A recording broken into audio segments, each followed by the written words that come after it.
I'm Luke Nichter, expert member of the ACHP and chairman of the Communications, Education, and Outreach Committee. We're commemorating National Hispanic Heritage Month, and President Biden recently issued a proclamation in which he says, Hispanic heritage is American heritage. National Hispanic Heritage Month is an important reminder of how much strength we draw as a nation from our immigrant roots and our values as a nation of immigrants, end quote. We are very pleased to have with us here today Desiree Aranda, co-chair of the organization Latinos in Heritage Conservation. Desiree lives in Phoenix, Arizona, and is a planner and independent heritage conservation consultant. Desiree, thank you so much for joining me. And, by training, I'm a historian and not a journalist, so I don't really distinguish what I do as an interview, but I'm really here to have a conversation about conservation, sort of a title that's distinguished by the fact it's so hard to say, no one else probably has ever claimed it, but that's really what we're here to have, a conversation about you and your background and LHC. So let's dive right in. Desiree, tell me a little bit about your background in historic preservation. How did you get to this point? Sure. Well, first of all, thank you so much for inviting me on behalf of Latinos in Heritage Conservation to participate in this interview. Really excited. So a little bit about me. I've worked in historic preservation for the last 10 years. I graduated from the University of Arizona with a master's in planning, and from there, went on to work in San Francisco, and I worked at a local historic preservation advocacy organization called San Francisco Heritage. Later moving on to the San Francisco Planning Department, where I worked as a preservation planner. And most of my work in San Francisco focused on collaborating with local communities, neighborhoods, grassroots organizations to document and preserve the places that matter to them, including both tangible and intangible heritage, so traditional historic preservation designations, context statements and surveys, as well as creating new forms of preserving heritage, working on cultural districts and legacy business, helping to establish a legacy business program.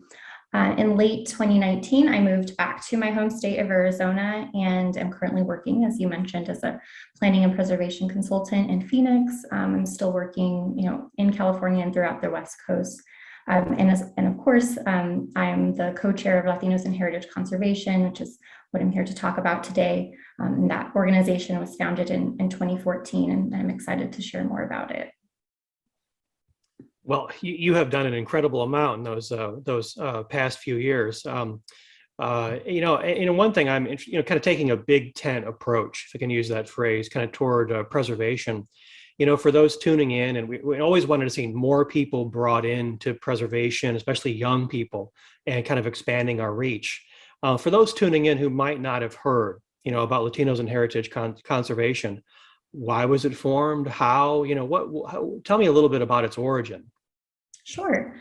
So we were founded in 2014 to address needs that many of us working in the field of historic preservation, whether formally like in paid positions in nonprofits or government or firms, or in addition to people working on the ground in grassroots setting or in volunteer roles, we recognize several needs and also patterns among our communities and the challenges that we faced, and kind of we're already informally sharing strategies and having conversations informally. So while I was on staff at San Francisco Heritage, me and my colleague Laura Dominguez attended a meeting of Asian and Pacific Islander Americans in Historic Preservation, otherwise known as APIA-HIP, and that organization was they formed in 2011. So we were very inspired by their work and discussed the possibilities of starting a similar organization that focused on preserving Latinx heritage and mentoring emerging practitioners. So we reached out to other Latinx heritage conservationists. At the time, there was also very fertile ground for an organization like ours. The National Park Service had already, had its National American Latino Heritage Initiative underway at the National Trust. A great person and ally there, Tanya Bowers, was doing a lot of work in diversity and equity and preservation, and was holding a series of conversaciones throughout the country with Latino heritage advocates. There were students who were kind of beginning, kind of first generation, Latinx students to graduate from preservation programs and planning programs, right, who are formally trained in this field. And then, of course, people on the ground doing this work for many, many years in places like San Antonio with the West Side Preservation Alliance and other grassroots efforts. Josie Talamantes in San Diego with Chicano Park, creating designating that on the National Register and National Historic Landmark, getting that status eventually. So a lot of people already doing this work. So we reached out to people we knew and decided to, let's explore this idea of creating a national network of some sort. And we weren't sure at that point if we wanted to become a formal nonprofit. But so we started, we held a session at the National Trust Pass Forward Conference in Savannah that same year in 2014. And then it was there that we decided to have our own kind of national gathering, which we held in Tucson the following year. And that was a really important event for us because we had, for the first time, really opened the invitation to people from all over the country outside of our immediate circles, and decided that this was something worth pursuing at a national level in a formal way. So we decided to become a nonprofit. And I'm very proud to report that we achieved that goal last year in 2020. And that has really opened a whole new, world of possibilities for us. Just the increased visibility and credibility, you can apply for funding, and now have the potential to hire staff, which we eventually will like to do. Outstanding. There's so much there I think we could follow up on and talk about, but really, okay, you've talked about how you were set up, you talked about the past. Let's talk about the future. So, where we're going from here forward, what would you say are the major goals of your organization in the coming years? Sure. So our main vision, right, is to be the premier advocacy and leadership organization dedicated to Latinx preservation in the United States. And our goal is to help form a nation that values Latino history and recognizes it as part of the greater American story. We do that by working to build a wide and diverse network of intergenerational advocates who preserve Latinx history in places. We work to increase Latinx representation in the heritage field so that all individuals can see themselves reflected in our shared history. And some of our upcoming programs and activities include a national conference. So we've been holding a biennial conference every 2 years. And so our next one will be in 2020 in Denver, Colorado, which I'll share more about perhaps a little later. We also have an exciting new digital humanities project that we're launching called the Abuelas Project. And as I mentioned, we're, now that we have nonprofit status, we're increasing our fundraising capabilities and, looking forward to building our capacity as an organization, eventually hiring staff and just building out that capacity. I think you must be reading my mind because you're anticipating where I'm going here with a few of these questions. So tell me, so someone interested in more in your conference or a young person says, I'd like to find out more, I think if they were to look up your conference, what would they see? What goes on at your annual conference? Or you said biannual? Yes, we have it every 2 years. Our first one was in 2015. We've held them in Tucson, in Texas, in Houston, and then in Providence. And so our next one will be in Denver. And each one has been a little different. As I mentioned, our first one was really hands-on visioning workshop. And then since then, it's been more of a traditional conference, I would say, where we bring thought leaders, practitioners, advocates, people working on the ground in the field or doing scholarship in this area. And they have the opportunity to present their work, to present new perspectives, their research. And we have, opportunities for networking and meeting people. So we really hope that it's a transformative experience where people can learn from each other, learn about strategies, and be inspired. And we always have perspectives from local, state, and national levels, as well as kind of formal historic preservation, legal framework type, organizations and agencies, but also people doing kind of new and innovative ways, and also traditional cultural ways, right? Like, for example, in Providence, we had a session on public art, right, as a way of memorializing, commemorating heritage, and then how do we preserve those public murals, for example, that came out of important social and civil rights movements. So it's a wide variety of content that we focus on. This year, so 2020 marked the 10th anniversary since the Department of the Interior launched the American Latino Heritage Initiative at La Paz. So this is really an ideal time to reflect on that work and celebrate Latinx preservation while highlighting Latinx contributions, sacred indigenous sites, and historical and cultural landscapes.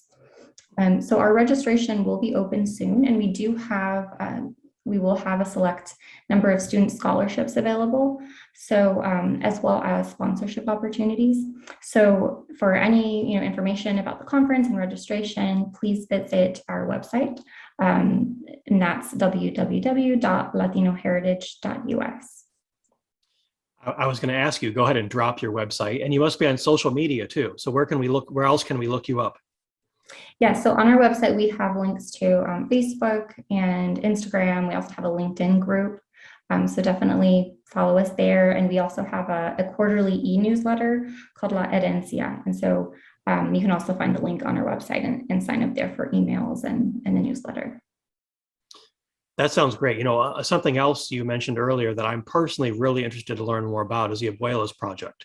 What more can you say about that? Give us kind of a thumbnail sketch. Sure. So our Abuelas Project is really our first proactive, I would say, preservation project that we have as an organization. We've had our conferences, which has really been about building a network and getting more people involved and kind of coalescing around this issue, which we're still doing. We still have a long ways to go in ensuring we have broad representation geographically, ethnically. But this Abuelas Project, we think, is another way to really galvanize community across the country. So this is our new digital humanities project. Over the next several years, we're going to collect, curate, and amplify stories about places that matter to Latinx communities in the United States and Puerto Rico. And the outcome will be a story-driven and map-based online platform that will function as a grassroots historical registry for significant Latinx places. And so we're planning to use open and accessible digital media and encourage intergenerational storytelling in Latinx families and communities while promoting the value of historic places, tangible and intangible heritage. The Abuelas Project website will also be a centralized place online for information related to Latinx historic preservation. So these could include theme studies, such as American Latino Heritage theme study that I mentioned, but also state and local historic resource surveys, inventories, nominations, designations, and other special studies, so that it can be a hub for information for people who are looking. Scholars, practitioners, students who want to learn more. And then, of course, at its most ambitious, we would love to see this be a resource to identify important trends and patterns related to Latino history in the United States and support efforts to designate and interpret significant historic places. And we've nearly completed a prototype. So we are starting in Texas as a case study, and thematically focusing on farm labor history and the borderlands. But eventually we would like to broaden this to have a national framework where people can upload information and work with us to further document Latinx history. I mean, to me, that just sounds like, the the sky's the limit, in terms of the possibilities there. It's just I'd love to hear more about that, and I'll be tuning in myself to see where that goes in the future. But for that person tuning in right now, what can they do right now to support your work, to learn more about it? I mean, you mentioned the website, the conference, and social media, but what can someone who says, this is great, like how do I get started? What can I do? What would you recommend to that person? Sure. So I think, getting involved by first and foremost following us on, all those platforms you mentioned, following our social media and our email, coming to our events. So in addition to Congreso, which is our in-person gathering, we have held several virtual events and are looking forward to doing more of that. So definitely, connecting with us, reaching out. We often, again, have like virtual coffee hours or meetings with people, and just, enjoy learning about other work being done in this area. And of course, I always have to make a plug that we are a nonprofit now, so we can accept donations. So we have a link on our website if there is anyone interested in making a donation. And that could go to our Congreso event, to our scholarships that we provide for students to attend that event, as well as our Abuelas Project, which we're developing. We're in the first phase, so we have a consultant working with us on developing the actual website, and then the next phase will be implementation. So those are two ways to get more involved and to support us. Here we are, Hispanic Heritage Month.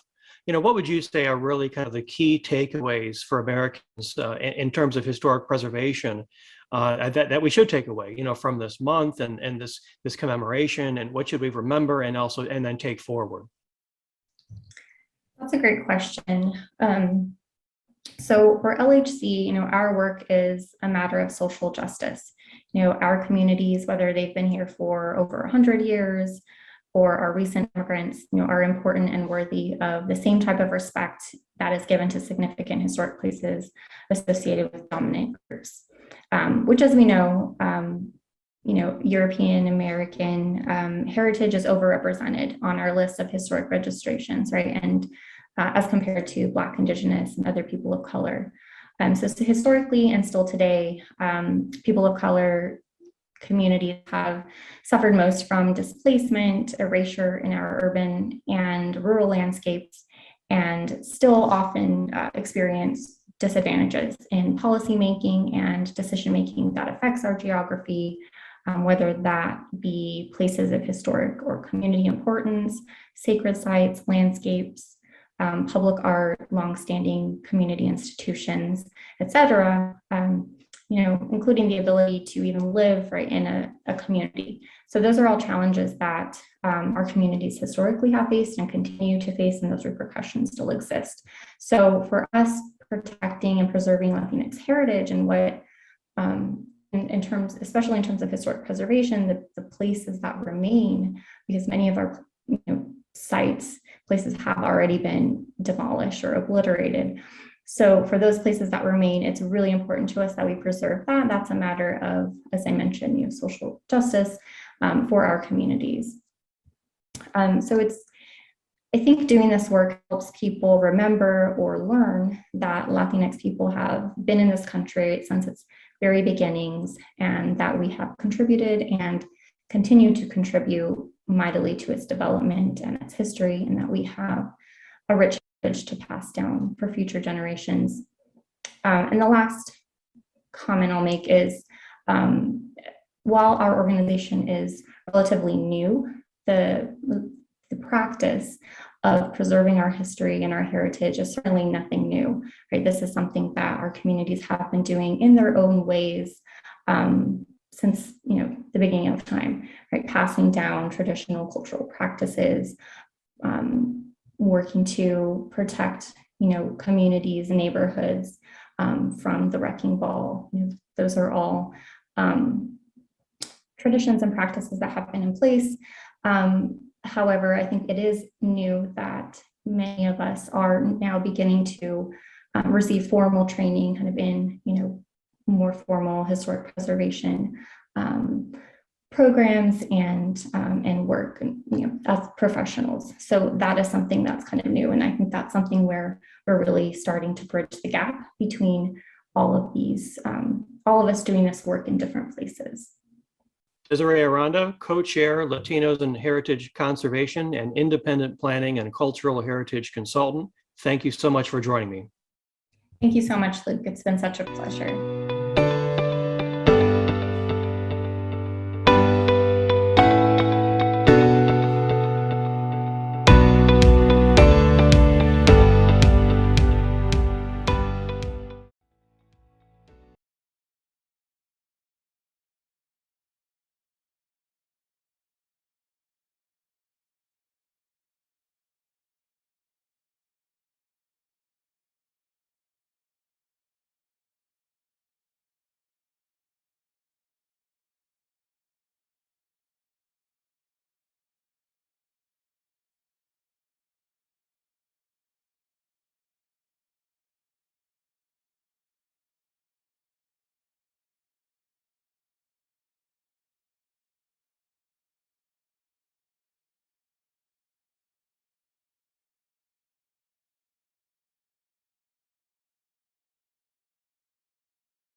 Okay, I hope you're okay with how she answered that. I feel like she nailed that second to last question a couple different ways, so, but whatever you think.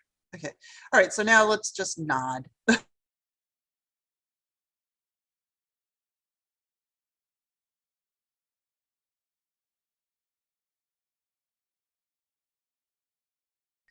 right. Thank you. I'm going to